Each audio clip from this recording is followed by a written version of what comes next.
Greetings and salutations, everyone. My name is Andrew Kirchhoff, and welcome to my YouTube channel. Today, we're talking about my Week 3 tight end rankings for the 2021 fantasy football season. On today's episode, of course, we're talking about all topics related to the tight end position, beginning with matchups. We'll talk about which defenses thus far this season have given up the most points to opposing tight ends in a half PPR scoring format. After we give you guys some perspective and analysis as to who has the most advantageous matchups going into this upcoming week and how that is potentially going to affect their upside, we'll talk about my top 16 tight end rankings, giving you guys some perspective. For those of you who are, struggling at the tight end position, I will be presenting you guys an extended list, of course, beyond the top 12 to give you some perspective as to potentially who you can start as a spot start this upcoming week, a flyer per se.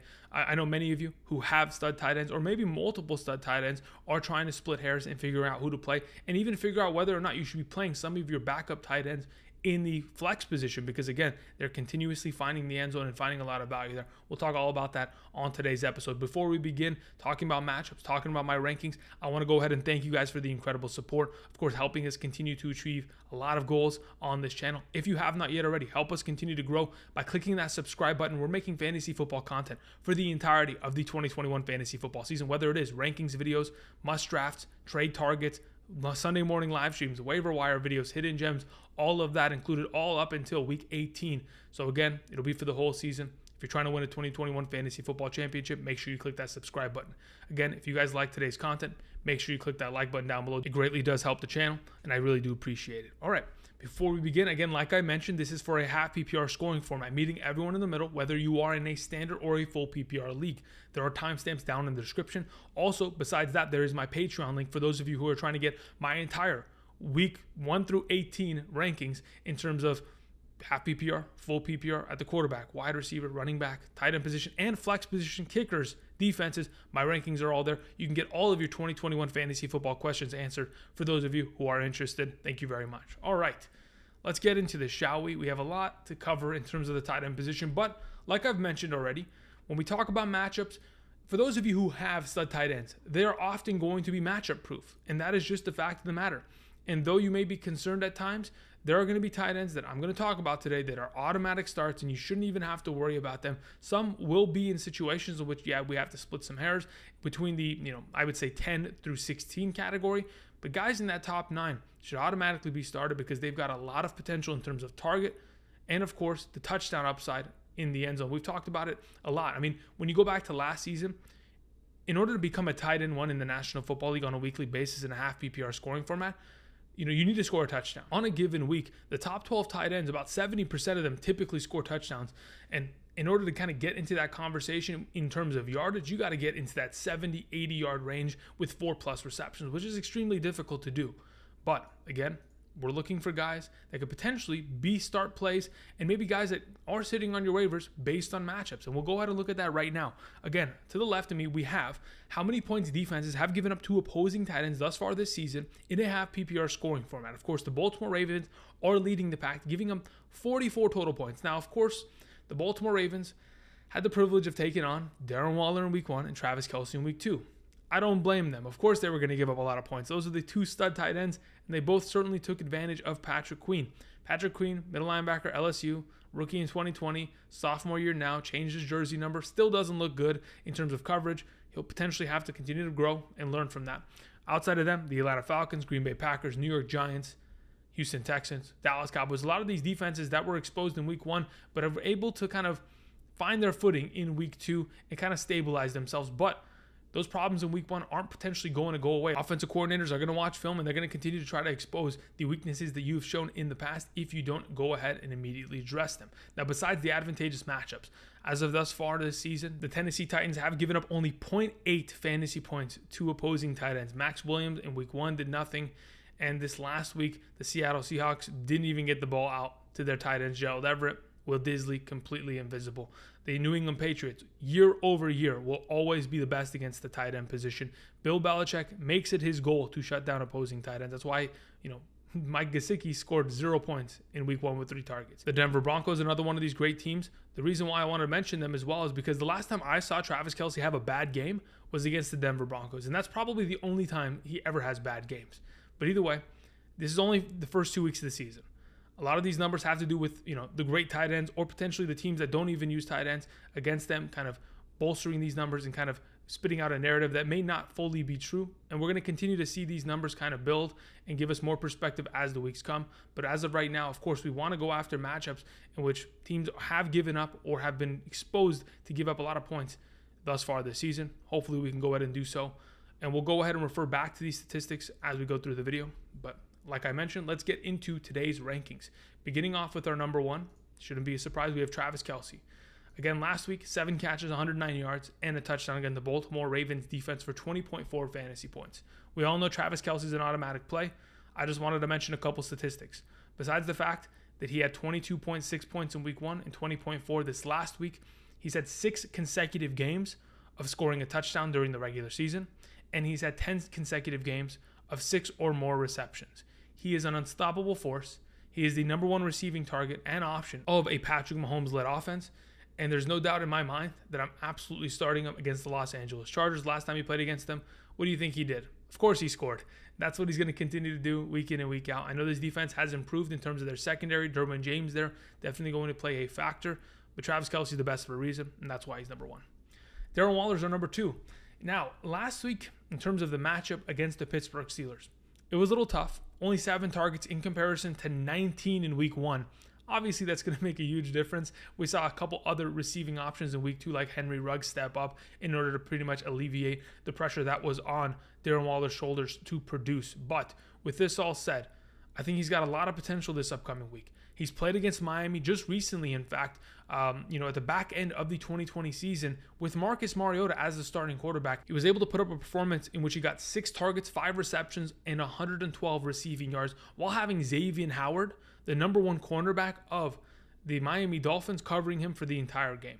That'll probably once again be the case. And if that is, perhaps we'll end up seeing Bryan Edwards and Henry Ruggs step up this upcoming week and have themselves far easier matchups, which may get Xavier Howard off of Darren Waller, and eventually Darren Waller wide open against Eric Rowe, which that itself probably is an advantageous matchup as well.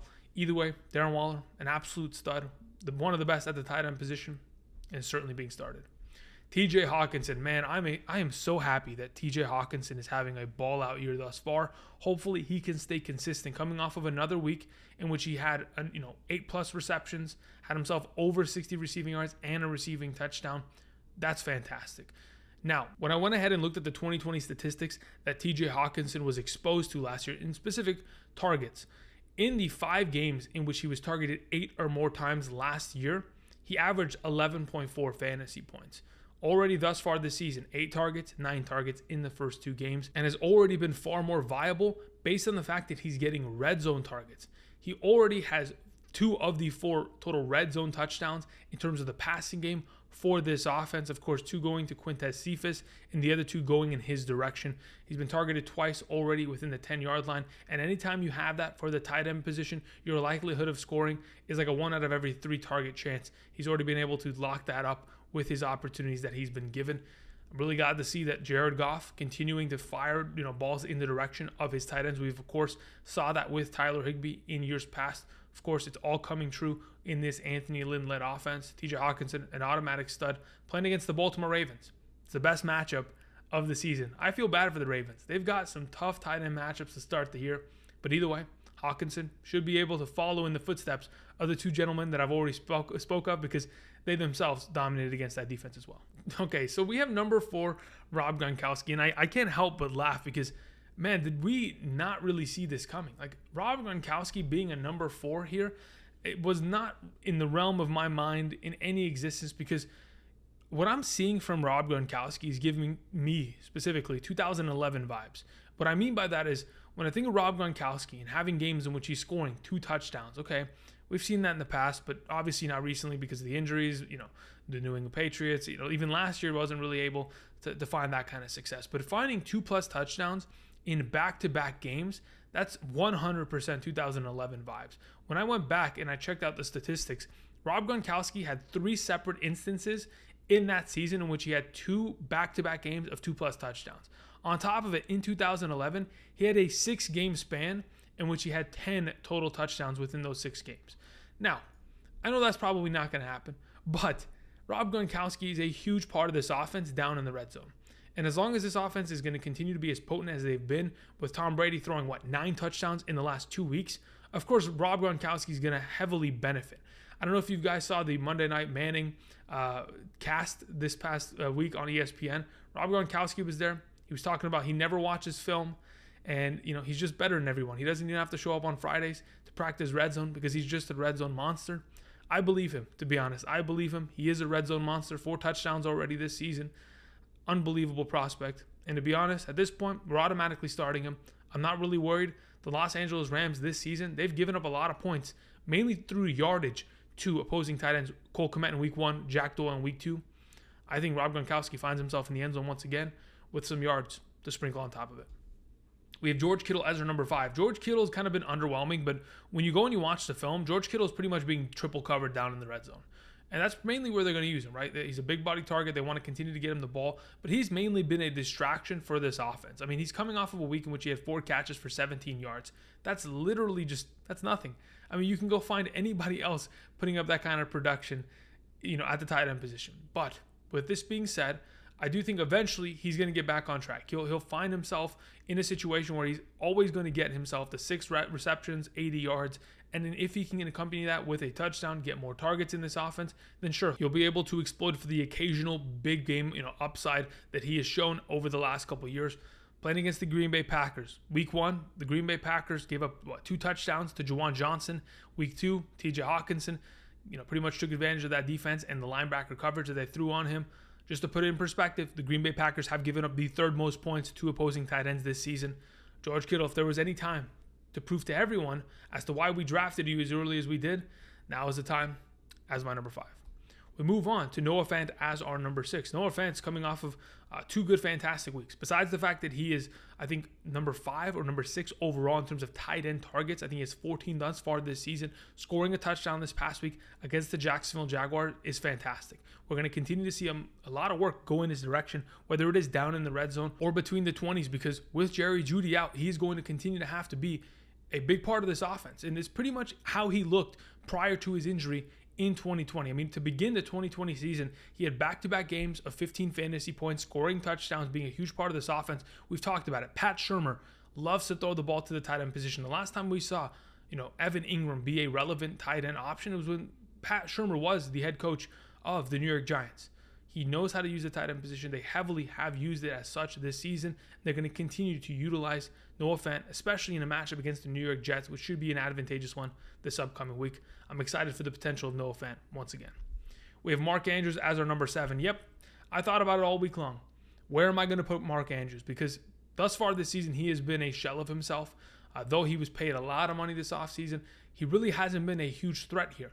Mainly because when we think of Mark Andrews, we think touchdowns. And thus far this season, he has none of them. Mainly because, again, this season, he has 0 red zone targets. When you have your best red zone option getting no targets this season, it scares me. Is it Lamar? Is it Mark Andrews? Is it just the scheme and the situational football that they're in? I'm going to hope that it's the latter, and that in the coming weeks, we're going to see more and more targets go in the direction of Mark Andrews. I know all defenses look at this offense and think we got to stop the run and we have to stop Mark Andrews in the play action game. And if in fact we can do that, we'll live and die by Marquise Brown beating us. And in the last couple of weeks, some teams have been able to figure it out and win, like the Raiders, and some haven't in regards to the Kansas City Chiefs. But as of right now, again, without the touchdown upside, without the ability to get red zone targets in an offense that is playing against Detroit, that it's probably going to be a run-only game, to be honest. And if in fact they manage to get themselves a fantastic lead early enough, then Mark Andrews pretty much kind of gets eliminated in terms of the game script in the second half, which concerns me. Again, for those of you who have him, you have to start him. But if you've got one of these other options, you can roll him out there. Moving on, we have number 8, Kyle Pitts. I think Kyle Pitts showed a little bit of improvement this past week. Of course, he had a better matchup, in my opinion, playing against the Tampa Bay Buccaneers. We've talked about how much Tampa Bay Buccaneers give up to opposing tight ends. But 5 catches for 73 yards still isn't enough, but it's progress, and we'll take that, especially with Matt Ryan really not looking good, the offensive line not giving him much time. Calvin Ridley even hasn't been able to produce that much in comparison. So as of this current moment in time, when we look at what Kyle Pitts is going to be able to go up against this upcoming week, it's mainly a matter of, yes, the New York Giants defense, they've given up the 4th most points to opposing tight ends. Week 1, Abarokwebunam and Noah Fant both succeeded against this defense. And this last week, of course, we saw Ricky Seals-Jones steal a touchdown from Logan Thomas.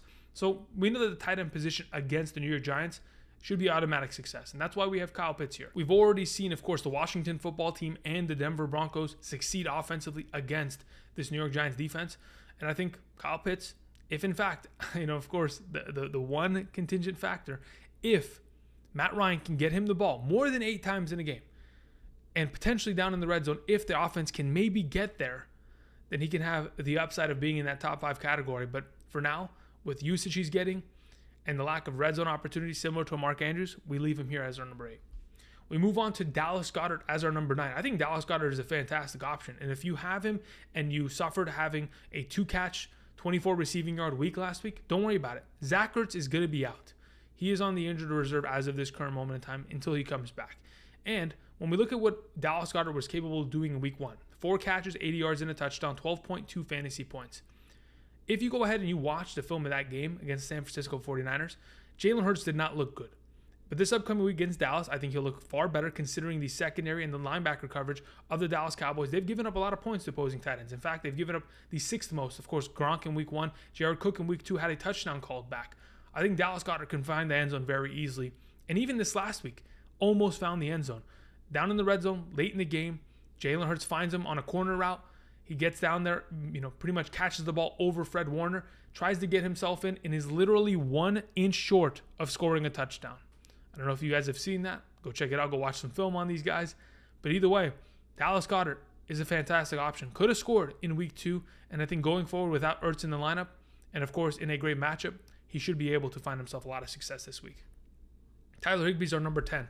Again, Higbee playing against Tampa Bay. Tampa Bay's given up the 12th most points to opposing tight ends this season. Of course, in week 1, Dalton Schultz and Blake Jarwin, 9 catches, 65 yards. This last week, the Atlanta Falcons with Hayden Hurst and, of course, Kyle Pitts, they accumulated for 7 catches, 88 yards. I mean, if you just go back to the playoffs, 2020, when the Tampa Bay Buccaneers were winning the championship. I mean, Travis Kelce in the championship game, 10 catches, 133. The week before that, Robert Tonyan, 4 catches, 22 and a touchdown. We had Logan Thomas in the wild card game. 5 catches, 74 receiving yards. This defense cannot cover linebackers. They just can't. And I do expect the Los Angeles Rams to air it out. And I do expect them to be able to find Tyler Higbee, as he's been, a bigger part of this offense. Obviously, was relegated to nothing this last week, only 1 catch for 8 yards. But I think they'll get him more involved this upcoming week. And they're definitely going to need him in order to make sure that this shootout continues to go in the direction that the Los Angeles Chargers want. Of course, he's going to be a safety blanket and a checkdown monster this upcoming week against linebackers that, again, Devin White, not been the greatest coverage linebacker, though his speed would say different. We have Robert Tonyan as our number 11. We talked about it last week. If you want 10 points in a good matchup for the tight end position, you put Robert Tonyan in and you're good to go. Now, with that said, I don't particularly think that the 49ers matchup is a good one per se. I know, TJ Hockenson week 1 balled out, was a complete monster. But then again, he saw a lot of opportunity in that game. With that also being said, week 2, Dallas Goedert could have scored a touchdown. That could have been back-to-back weeks. And we could be even at the point where we're thinking the narrative of maybe Fred Warner can't be trusted to cover these tight ends, especially the better ones. And when we think about this offense for the Green Bay Packers and the fact that they don't have a number 2 wide receiver option, and the number 2 receiving option outside of the backfield is probably Robert Tonyan, then we can potentially assume that he's going to get himself his 3 to 5 catches, 3 to 5 targets. He'll get himself his 40 to 50 yards. Okay, great. 6.5 fantasy points. Can he get to that 12? That's the biggest question. Can he score a touchdown against the San Francisco 49ers? I think he can do it. It's just a matter of whether or not they get down in the red zone enough and look in his direction. I know Robert Tonyan is a big body target that down the middle of the field. If Aaron Rodgers throws the ball like he did last week, he threw a zip that was pretty much on a rope right into the chest plate of Robert Tonyan. If he can continue to play like that, look like the 2020 Aaron Rodgers, then I'm not too worried about Tonyan this week. We move on to our number 12 and the last of our tight end 1 conversation. We have Austin Hooper. The reason why I want to mention Austin Hooper, for those of you who are struggling to find a tight end, pick him up and automatically play him. The Cleveland Browns this season thus far have targeted their tight end position more than they've targeted their wide receivers. Just to put it in perspective, David Njoku has himself, let's find the stat here, 8 targets, 5 receptions. Austin Hooper, 8 targets, 8 receptions. Harrison Bryant, 6 targets, 5 receptions. Now, the reason why I want to talk about Austin Hooper, though, of course, some of these other guys are getting just as many targets as him, is because the tight end position is going to have to be heavily utilized in this offense this week, even if Odell Beckham Jr. is coming back. Because we know Jarvis Landry with the MCL injury is out. And we know that the Chicago Bears defense knows how to stop the run. They're within the top 5 in terms of the least amount of points given to opposing running backs this season thus far.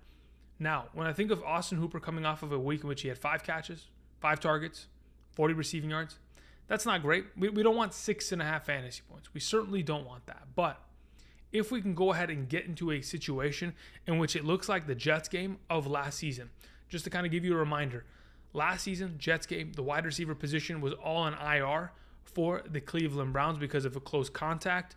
Because of that, the Cleveland Browns had to play against the New York Jets with all tight ends as their receivers. And they tried their best, and they gave Austin Hooper 15 targets that led to 7 receptions and 71 receiving yards. He could be a huge part of this offense. We know that Kevin Stefanski loves to use the tight end position, and we know they'll have to pass the ball. And Baker Mayfield, yeah, he's dealing with an injury on his left shoulder. He's going to have to sling it with his right, and I think Austin Hooper is going to benefit from that this upcoming week. Logan Thomas is our number 13. Now, unfortunately, Logan Thomas this last week kind of got his touchdown stolen away from him, respectively, from Ricky Seals-Jones. I don't even know how Ricky Seals-Jones is still in the league. But with that said, 7 targets, 5 receptions, 45 yards. We'll take it. If the touchdown goes in his direction, he's a fantastic play. In comparison to week 1, where he did score a touchdown with Taylor Heineke, 10 fantasy points, that's great. The unfortunate part of this upcoming week is that he plays against the Buffalo Bills. And the Buffalo Bills have looked like one of the best teams in the National Football League defensively in the last 2 weeks. Yes, offensively, they haven't played well, and mainly because of the fact that, Tua wasn't active in last week's game. But when you go back to week 1 against Pittsburgh, we got Pittsburgh threats all across the field, but they pretty much got shut down. I think Buffalo is going to make it very hard on Taylor Heineke to be able to find success. I know that Logan Thomas is one of his security blankets besides J.D. McKissick and Terry McLaurin. So out of one of those 3 options, we're probably going to see all of them get up to 8 or more targets this upcoming week, which will lead to success for Logan Thomas. It's just the ever-elusive touchdown that concerns me. That's why I have him at number 13. Number 14 is Jared Cook. Jared Cook, again, another one of these fantastic waiver wire pickup options that could immediately be played, but you have to just be careful. Last week, he had a touchdown called back. In week 1, had a pass interference called, which would have led to a touchdown. So we know that this offense wants to continue to feed him the ball. In fact, this season has already seen 3 red zone targets in this offense. So as long as they're going to continue to try to utilize him, of course, he's 6'8" and has throughout his entire career been a matchup nightmare for safeties, specifically Daniel Sorensen, who will probably try to cover Jared Cook this upcoming week. I think Jared Cook is a good option in terms of yardage. The touchdown, that's the biggest question mark, and that's why we put him at 14. Number 15 is Mike Gesicki. With Jacoby Brissett at quarterback, we know Jacoby Brissett likes to use the tight end position. You can just go back to the days of him at the Indianapolis Colts, and he'll potentially try to utilize Mike Gesicki like he did last week. 3 receptions, 41 yards. Try to throw a touchdown to him. Unfortunately, it was a bad pass, was intercepted, but he's looking in the direction of Mike Gesicki, which is great, considering the fact that, of course, this offense is going to have to throw the ball for probably the entirety of the game. Their offensive line is not great at all. Probably one of the worst in the entire league in terms of pass blocking, on top of the fact that they're playing against the Raiders team that is red hot. And as long as the Raiders are continuing to score, and they're going to force, of course, the Miami Dolphins into these, second and long, third and long scenarios, Mike Gesicki is going to be called upon to make plays. I know Will Fuller coming back does make a difference, but I don't think that it makes much of an impact on the potential of Mike Gesicki, considering he plays a lot in the slot. He's one of these tight ends that is always going down the field and pretty much running routes. He's not really a blocker per se. So pretty much everything that he is on the field for is designed to potentially go in his direction and hopefully can eventually get there for him this upcoming week. The last tight end I wanted to mention is Cole Kmet. I know last week with Justin Fields, there wasn't much of a connection. Only had 1 target, 1 reception for 0 yards, half a fantasy point. But the reason why I want to throw him out here is because I think a full week of Justin Fields as a starting quarterback at practice will eventually open his eyes to, we need to use the tight end position, because that's exactly what this offense has done. I mean, Matt Nagy is a former offensive coordinator to the Chiefs. I mean, we know he liked to use Travis Kelce back in the day. Even last year Jimmy Graham was a huge part of this offense. He had 8 receiving touchdowns last season. Like, of course, eventually when you get down in the red zone, you want to look for Darnell Mooney. You want to potentially run the ball. But again, when you're playing against a tough defense like the Cleveland Browns, the best way to potentially do it is to throw the ball to your big body tight end in the red zone. Hopefully Justin Fields can find success there and a comfort level as a safety blanket with Cole Kmet. That is why I mentioned him as my number 16. Thank you everybody for watching. Those are my top 16 rankings for the tight end position for week 3 of the 2021 fantasy football season. Do not forget to click the like button down below. Subscribe to the channel if you have not yet already. Tomorrow, we will be talking about trade targets for week 3. Guys, you could potentially pick up and grab before this upcoming weekend's games. Give yourself an advantage for the rest of the 2021 fantasy football season. Do not forget, I have a Patreon down below for those of you who are looking to support. Get all of your 2021 fantasy football questions answered, along with a Sunday morning live stream, 8 a.m. to 10 a.m. Pacific Standard Time. Be sure to swoop on by, get some questions answered. Make sure your lineups are ready to go for Sunday morning. Thank you, everybody. Enjoy the Thursday night game. I expect the Carolina Panthers to beat the Houston Texans tonight. We'll go ahead and keep that in mind. And until next time, I'll see you guys. Peace.